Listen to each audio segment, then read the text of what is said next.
J'ai été très impressionnée par ce film parce que le réalisateur s'est attaqué à un problème que personne, au fond, n'a envie de voir traité, la maladie, la vieillesse, la mort, et il l'a fait avec une très grande honnêteté, en collant au réel, sans complaisance, et j'ai trouvé que cette honnêteté était magnifique. Qu'est-ce qui vous a particulièrement ému dans ce film? On pense spontanément à la tristesse, qui serait l'émotion évidente en regardant ce film, mais ce n'est pas cela, vous, qui vous a marqué. Pas tant la tristesse, non. J'ai été frappée par le fait qu'on est avec les acteurs, qui ont une présence d'ailleurs extraordinaire. On est avec eux, on n'a pas envie de les abandonner. On ne pense pas, par exemple, à quitter la salle, ni à penser à autre chose.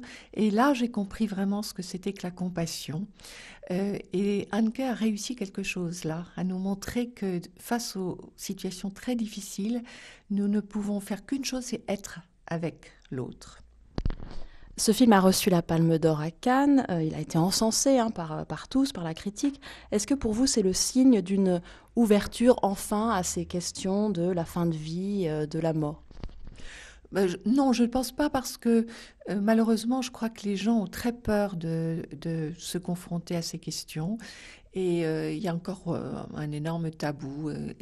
C'est un peu naturel aussi. Ça fait partie de la nature humaine que de ne pas vouloir se mettre en face de ces questions. Est-ce que selon vous ce film nourrit la réflexion sur l'euthanasie? Non, je crois que plutôt qu'il pose la question de l'application de la loi Leonetti, parce que celle-ci prévoit de ne pas forcer quelqu'un à vivre. Or, dans le film, on voit que cette femme ne veut plus s'alimenter à un moment donné. Et c'est peut-être ce respect-là qu'on aurait dû avoir, de ne plus continuer à l'alimenter, qui aurait dû faire partie de l'accompagnement. Or, ça n'a pas été le cas et ça conduit évidemment à la fin dramatique que l'on connaît.